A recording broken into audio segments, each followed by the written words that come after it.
అధ్యక్ష 12వ పాయింట్లో గవర్నర్ గారు మాట్లాడారు అధ్యక్ష. మేము 20,000 కోట్ల రూపాయలు రుణమాఫీ చేసినామని చెప్పినారు అధ్యక్ష. అధ్యక్ష అంతకుముందు ఎన్నికల సందర్భంలో వాళ్ళు ఒక మాట మాట్లాడినారు అధ్యక్ష. 2 లక్షలు మేము రుణం మాఫీ చేస్తాము, మీరు ఇప్పటికైతే ఎవరైనా ₹1,00,000 తీసుకుంటే అర్జెంటుగా బ్యాంకుకు పోండి రుణం తెచ్చుకోండి అన్నారు అధ్యక్ష. అంటే ఎస్పెషల్లీ అధ్యక్ష, నేను తమరికి కూడా తెలుసు, తమరి జిల్లాలో గిరిజనులు ఎక్కువ ఉంటారు అధ్యక్ష. 10% మన రాష్ట్రంలో గిరిజనులు ఉంటే 20 లక్షల ఎకరాల పైచిలకు వాళ్ళ దగ్గర భూమి ఉన్నది అధ్యక్ష. ఒక్కొక్క గిరిజన బిడ్డ అధ్యక్ష ఇవాళ తండ్రి పేరు మీద, కొడుకు పేరు మీద, బిడ్డ పేరు మీద 2 లక్షల రూపాయలు రుణం తెచ్చుకుంటే అధ్యక్ష 7-8 లక్షల రూపాయలు ఆ ఇండ్లలో అప్పయింది. కానీ ప్రభుత్వం మాత్రం మరి కేవలం 20,000 కోట్లు ఇచ్చి 25 లక్షల మందికి మాత్రం అప్పు తీర్చినామని చెప్తున్నారు అధ్యక్ష. ఇప్పటికీ కూడా అప్పు తీరక సంపూర్ణంగా రుణమాఫీ కాక అనేక కుటుంబాలు బాధపడతా ఉన్నాయి అధ్యక్ష.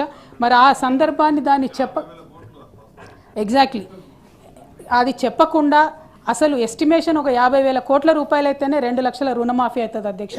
అది కాకుండా కేవలం 20,000 కోట్లు చేశామని గవర్నర్ గారితో చెప్పించడం అన్నది ఇది ప్రభుత్వం గవర్నర్ గారిని తప్పుదోవ పట్టిస్తుంది అధ్యక్ష, రైతులను మన ప్రజలను కూడా తప్పుదోవ పట్టిస్తుంది అన్న విషయాన్ని నేను ఈ సందర్భంగా తెలియజేస్తా ఉన్నానండి.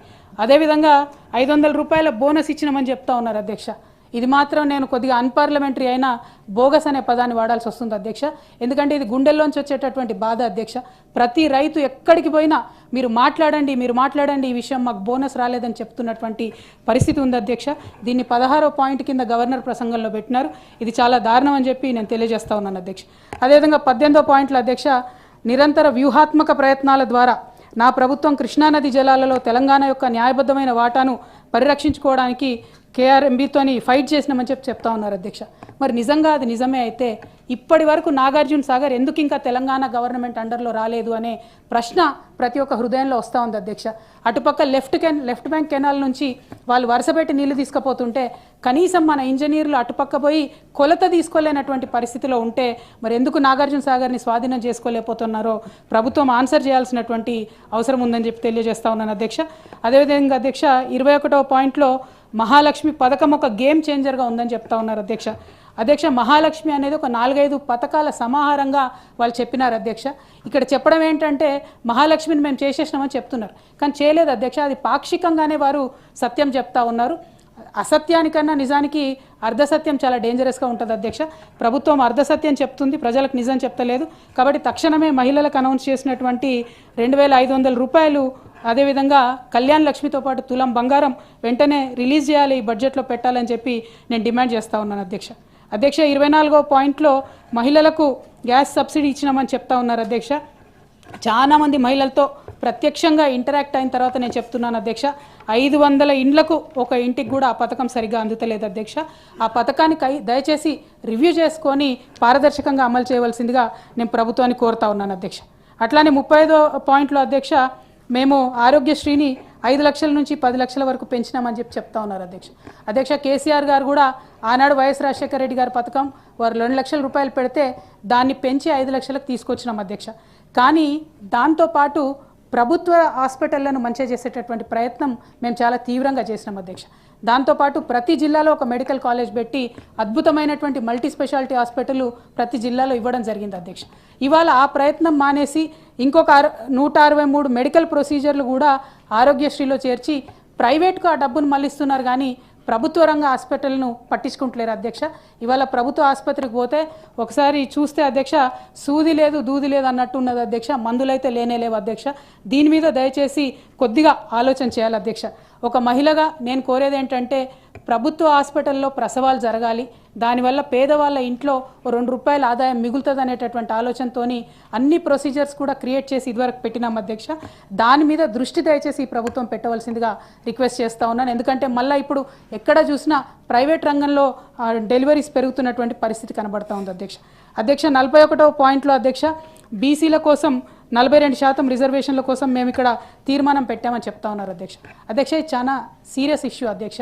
దయచేసి ప్రభుత్వాన్ని నేను కోరుతా ఉన్నాను, రేపు ఎస్సీ వర్గీకరణకు సంబంధించి ఎల్లుండి బీసీలకు సంబంధించి బిల్లు పెడతారని మాకు తెలుస్తూ ఉంది అధ్యక్ష.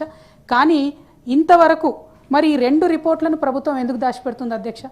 డెడికేటెడ్ కమిషన్ వేసినారు. ఆ రిపోర్ట్ ఎందుకు ఇంతవరకు మరి అసెంబ్లీలో పెట్టడం లేదు? మీరు జనాభా లెక్కలు చేసినామంటున్నారు, కులాల వారీగా ఎందుకు ఆ డీటెయిల్స్ అసెంబ్లీలో పెట్టడం లేరు? గ్రామ పంచాయతీల వారీగా ఎందుకు ఆ డీటెయిల్స్ పెడతలేరు? ఆ విషయాన్ని దయచేసి సీరియస్గా తీసుకోవాలి అధ్యక్ష. బిల్లు పెట్టే లోపల కనీసం ఈ రోజో రేపో అసెంబ్లీలో టేబుల్ చేయాలని చెప్పి నేను డిమాండ్ చేస్తూ ఉన్నాను అధ్యక్ష. అట్లానే 42వ పాయింట్లో జస్టిస్ షమీమ్ అఖ్తర్ కమిషన్ సిఫార్సు ఆధారంగా ఎస్సీ ఉపవర్గీకరణ చేస్తున్నామని చెప్తున్నారు అధ్యక్ష. ఆ షమీమ్ అఖ్తర్ గారి రిపోర్ట్ కూడా దయచేసి టోటల్ రిపోర్టు అసెంబ్లీలో పెట్టాలి అధ్యక్ష.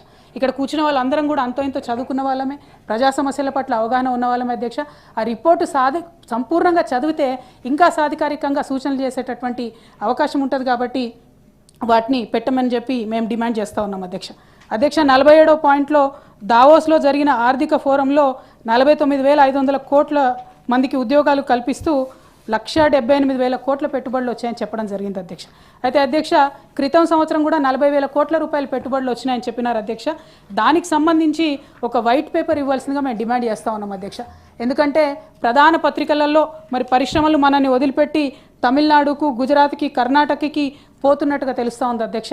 అందుకోసమని ఈసారి వచ్చిన పెట్టుబడులు, క్రితం సారి వచ్చిన పెట్టుబడులకు సంబంధించి బడ్జెట్లో అన్న కొంత వైట్ పేపర్ పెట్టాలని డిమాండ్ చేస్తూ ఉన్నాం అధ్యక్ష. 53వ పాయింట్లో మన భూమాత గురించి చెప్పినారు అధ్యక్ష. అయితే ఇక్కడ అధ్యక్ష ఒకటి దయచేసి మనం గమనించుకోవాలి.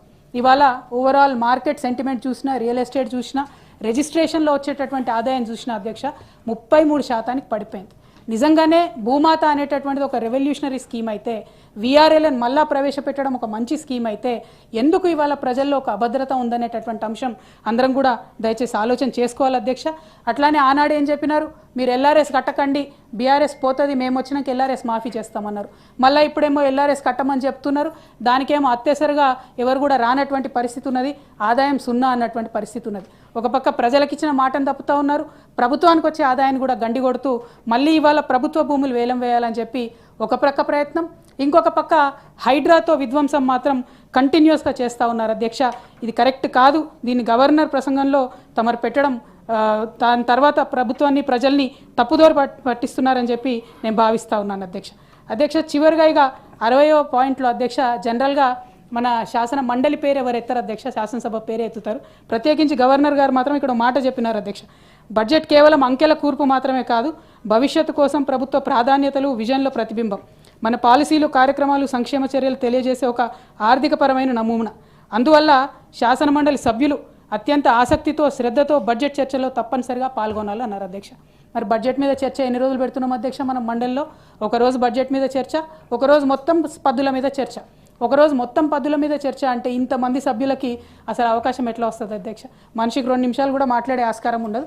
Budget is a complex issue అధ్యక్ష. దయచేసి తమరు ఫైట్ చేసి మా తరఫున కొంచెం సమయం పెంచి బడ్జెట్ మీద ఎక్కువ టైం తీసుకోవాల్సిందిగా నేను కోరుతా ఉన్నాను అధ్యక్ష. చివరిగా మీరు ఏమనుకోకుంటే ఒక మాట చెప్తాను అధ్యక్ష. తమరు ఇందాక మా బీఆర్ఎస్ పార్టీ సభ్యుడి పైన కొంత సంయమనం కోల్పోయి నీ న్యూసెన్స్ అని అన్నారు అధ్యక్ష. ఆ న్యూసెన్స్ అనే పదాన్ని, అది కరెక్ట్ కాదు. తమరు నాకన్నా చాలా సీనియర్ అధ్యక్ష, మీకు చెప్పేంతటి దాని కాదు. ఆ పదాన్ని మాత్రం దయచేసి తొలగించవలసిందిగా మిమ్మల్ని రిక్వెస్ట్ చేస్తా ఉన్నాను. గౌరవ సభ్యురాలు మీరు కూడా అర్థం చేసుకోవాలా అధ్యక్ష. ఎప్పుడు కూడా ప్రతి సభ్యుడు మాట్లాడినప్పుడు ఒకే వ్యక్తి క్రాస్ టాక్ చేస్తూ అది చేయడం అనేటువంటిది కరెక్ట్ కాదు. అబ్సల్యూట్లీ అగ్రీడ్ అధ్యక్ష. కాకపోతే ఆ పదం మాత్రం తొలగించవలసిందిగా నా రిక్వెస్ట్. ఒకవేళ అన్పార్లమెంటరీ అయితే I will delete it. Definitely. ఇక చివరిగా ఒకటే అధ్యక్ష, జనరల్గా అధ్యక్ష ప్రతి ఒక్కరికి కూడా